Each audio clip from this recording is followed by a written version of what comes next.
บายดีมื้อนี้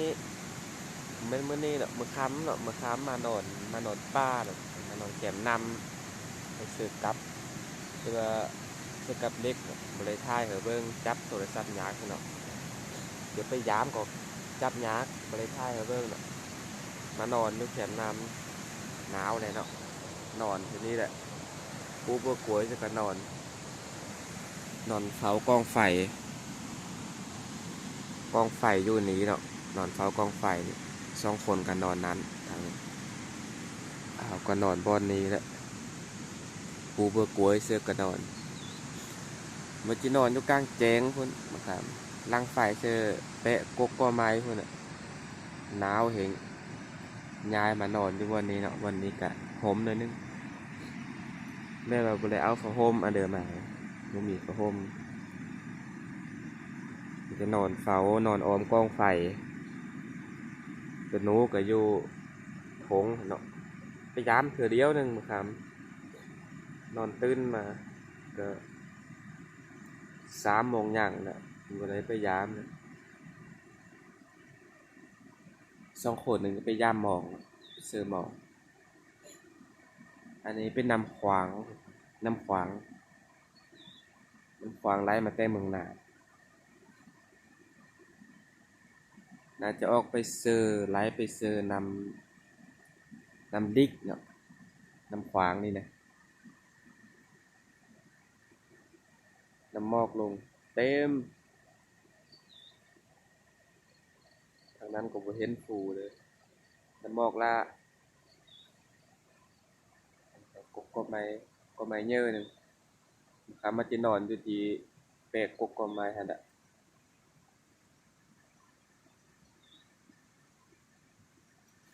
เที่ยวเบิ่งทงโน้วันหนึ่งเนาะ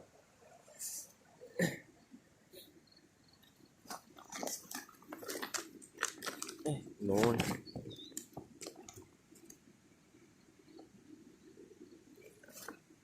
ใส่หนูไว้ตัวหนึ่ง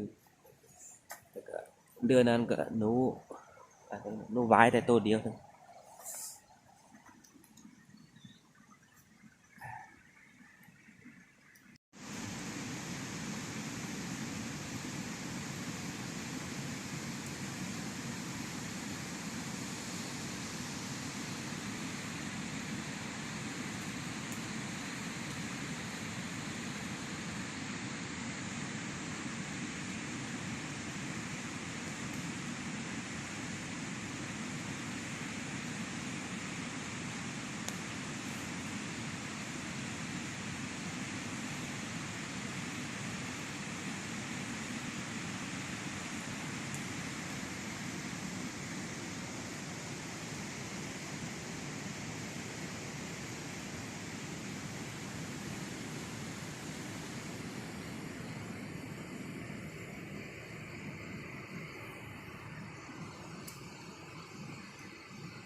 มื้อค่ำมาจะนอนอยู่นี้มื้อค่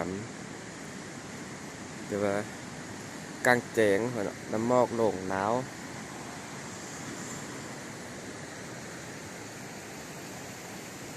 เสื้อกับฝูอันนี้แหละ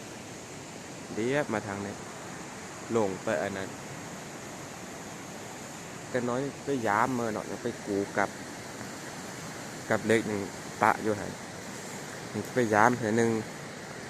ไปกูกับเนาะ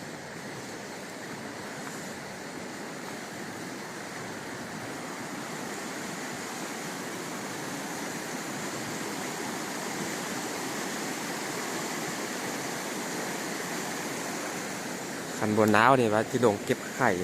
ข่น้ำแต่เดี๋ยวอากาศหนาวโหด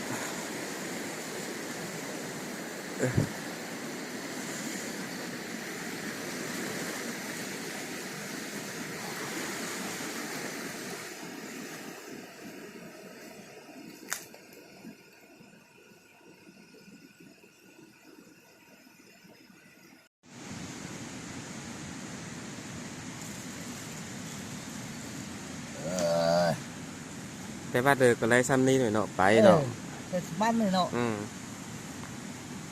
ทุกที่แบบไล่มันข้ามเต้ละเขาไปชอบกินเนี่ยแบบไล่มันข้ามเต้เนื้อเบ็ดเนาะ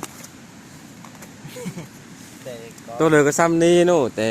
โอ้ตัวดูลูกยันหัวซ้ำล่างเป็นเนาะมังนักแล้วเขาขับได้ทำได้โอเคนะ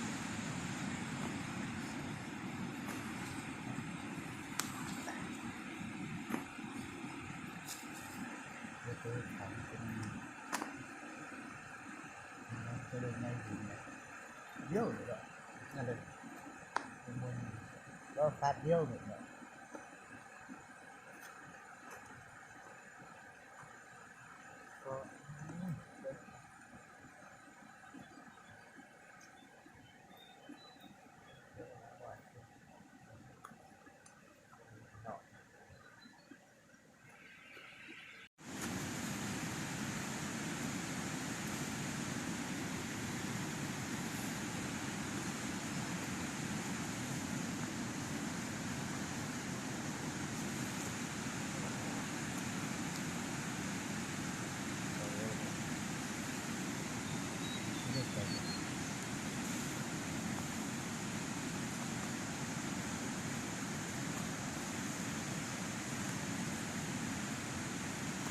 จีหน่อย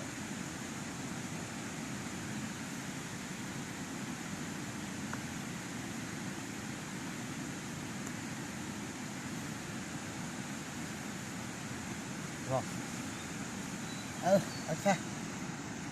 เอาเลยเอารถเอารถ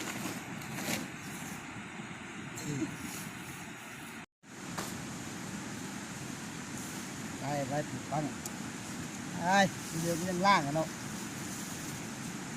ปั้นแต่จังล่างเพื่อล่างมันปั้นล่างขัดใจเยอะ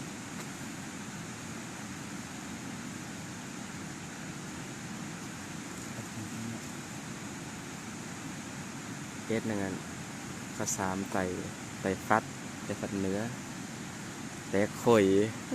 ปันปลาคิงแต่ข่อยคุยอ่ะ